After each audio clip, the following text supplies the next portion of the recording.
Motor বাইকে চড়ে মাথায় হেলমেট পরে নির্বাচনী বুথে বুথে ঘুরছেন ঘাটাল লোকসভা কেন্দ্রের তৃণমূল প্রার্থী দীপক অধিকারী। ঘাটালের দৌলতচক ৭১ নম্বর বুথ সহ ঘাটালের বিভিন্ন এলাকায় ভোট কেন্দ্র ঘুরে দেখছেন ঘাটাল লোকসভা কেন্দ্রের তৃণমূল প্রার্থী দীপক অধিকারী তথা অভিনেতা দেব। সকালে ঘাটালের দৌলতচকে তৃণমূলের বুথ এজেন্টকে বুথে ঢুকতে না দেওয়ার অভিযোগ উঠেছিল বিজেপির বিরুদ্ধে, তাই দৌলতচকে আসলেন দীপক অধিকারী। এদিন সংবাদ মাধ্যমের মুখোমুখি হয়ে ঘাটাল লোকসভা কেন্দ্রের একাধিক ঘটনার প্রতিক্রিয়া দিলেন তিনি।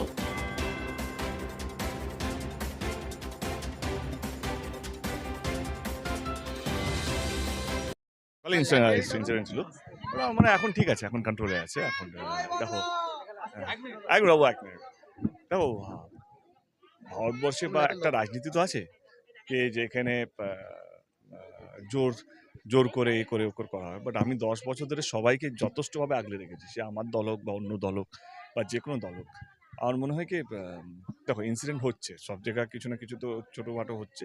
বাট আমার কাছে যে ইনসিডেন্টগুলো আসছে সেগুলো আমি আমার মতো করে ভালোবাসা দিয়ে সলভ করছি। এবং এটা সকালে 7টায় হয়েছিল, 8টা সাড়ে 8টার সময় কথা বলে আমি বলছি ভোটটা করতে দাও। মানে অ্যাটলিস্ট মানুষকে, অনেক গ্রামকে অনেক সিআরপিএফ দিয়ে মারপিট করে মহিলাদেরকে তাই দেওয়া হয়েছিল, তারা আর আসছে না, এরকম হয়েছে। আমরা পুলিশকে বলেছি একটু মাইকিং করে বলো ভোটটা শুরু হয়ে গেছে, আবার আসতে বলো। তো দেখো হচ্ছে, আজ এমন নাকি হচ্ছে না, বাট আমার কোথাও যেন মনে হয় এখন তো সবে 10:30 বাজে, 5-6টা অবধি ভোট।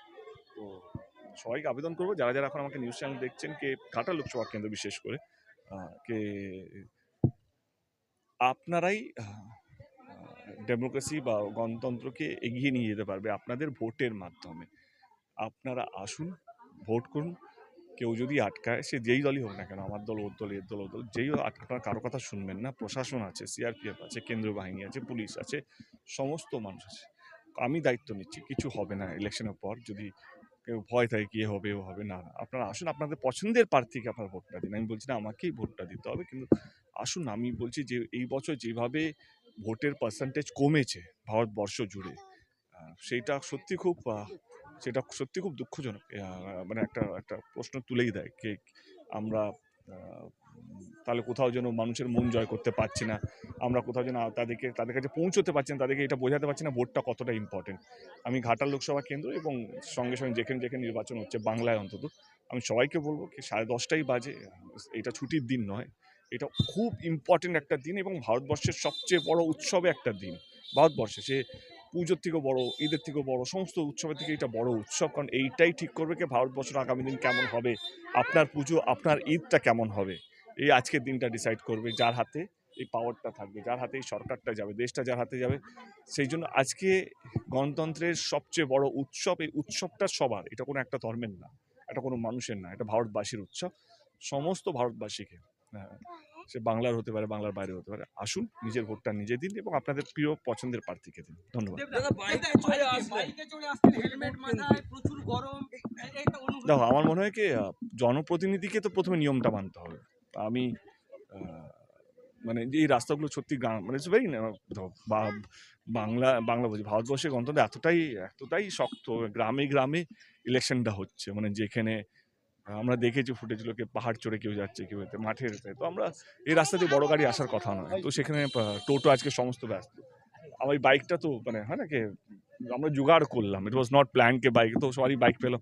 এবং আমি ওই নিয়মটা ভেঙে যেতে পারবো না, আজকের দিনে কে হেলমেট ছাড়া আমি যাবো, কারণ আমি তাহলে কি সেট করছি। জনপ্রতিনিধি যদি একটা এক্সাম্পল সেট না করতে পারে, তাহলে সে জিতার পর কি করবে, নিজের মনের মতন করবে। তো সেইটা আমি বিরুদ্ধে। তো সেই জন্য হেলমেটটা পরা। এবং আমার মনে হয় কি সব অঞ্চলে মানুষ আমাকে দেখতে চাইছিল এবং এই অঞ্চলটা আমার আশা হয়নি।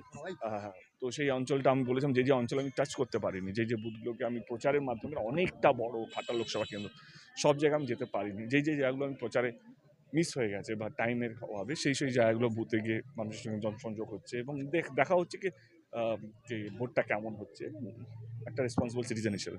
তৃণমূল সূত্রে খবর, ঘাটালের অনেক জায়গায় বিজেপি সন্ত্রাসের জন্য তৃণমূল নাকি এজেন্ট দিতে পারেনি, এই বিষয়ে কিছু বলবেন? তো এইগুলো হচ্ছে, বাট এইগুলোকে আমরা চেষ্টা করছি সলভ করার জন্য। দেখো এইটা যদি পাল্টা, যেখানে আমাদের শক্ত ঘাঁটি সেখানে আমরা পাল্টা দিতে পারি, বাট সেগুলো আমরা করছি না। তো আমি অন্তত চাই না কি ঘাটাল লোকসভা কেন্দ্রের মধ্যে পাল্টা কিছু হোক, বা একজন কোথাও যদি নিজের গায়ের জোর দেখাচ্ছে বলে আমাদের যেখানে গায়ের জোর আছে সেখানে আমরা গিয়ে পাল্টা দিলাম, সেটা যাতে না হয়। হয়েছে, এমন নাকি হয়নি। Definitely we are trying to resolve this. And আমার মনে হয় দিনের শেষে আমি পুরোপুরি বলতে পারবো আমরা কেমন জায়গা আছি। এখন তো সবে 2 ঘন্টা হয়েছে, 2-3 ঘন্টা হয়েছে, 3.5 ঘন্টা। খুব ভালো, আপাতত পিসফুলি হচ্ছে। না, এখন ছোট্ট প্রশ্ন, কেশপুরের বিভিন্ন জায়গা থেকে বিক্ষিপ্ত অশান্তির ঘটনা আসছে, হিরণকে আটকে দেওয়া হচ্ছে, হিরণ তো শুরু থেকেই তো মারপিট করছে। হিরণ তো সকাল থেকে আপনারাই তো টিভিতে দেখাচ্ছেন। সিআরপিএফকে কখনো দোষ দিচ্ছে, কখনো পুলিশকে দিচ্ছে, কখনো বলছে খাচ্ছে, কখনো বলছে ঘুমোচ্ছে, এরা খাচ্ছে। তো আমি কালকেই বলছিলাম হিরণ এইসব জিনিস করেই হেডলাইনে থাকার চেষ্টা করবে। এবং আমার মনে হয় কি হিরণ ইচ্ছে করেই এসবগুলো করছে যাতে ওর কাছে ওর প্রতি দৃষ্টি মানে মিডিয়ার মধ্যে যেন সারাদিন থাকতে পারে। এইটা ওর প্রচার, এটা সারা 3 মাস ধরে করে এসছে। তো আজকের দিনটাও করবেন, এটা তো হতে পারে না। আমি আবার বলছি, তোমরা আমার পিছনে ঘুরে টাইম নষ্ট করছো। আমার আশেপাশে বিরোধী দল হলেও তাদের কর্মী হলেও আমাকে ভালোবাসা দেয়। মানে এমন নয় কি আমাকে কেউ বিক্ষোভ দেখাবে। আপনি কর্মীদেরকে কি বার্তা দেবেন? এখন তো ভোট অনেক বাকি। মানুষকে ভোটে অবধি নিয়ে আসতে হবে। যেই মানুষগুলো ভাবছে এটা ছুটির দিন, তাদেরকে কিভাবে বোঝাবে কি আজকে ছুটির দিন নয়, আজকে সবচেয়ে বড় দিন। এটা 5 বছরে একবার আসে। এমন নাকি বছরে 2 বার আসে না। এটা 5 বছরে একবার আসে। এটা আমার কর্মীদের এবং সমস্ত দলের কর্মীদের একটাই দায়িত্ব, কিভাবে মানুষকে এই বুথে নিয়ে আসা যায়, তাদের বুথের কাছে নিয়ে আসা যায়, তাদেরকে বোঝানো যে এটা কতটা ইম্পর্টেন্ট দিন। Thank you.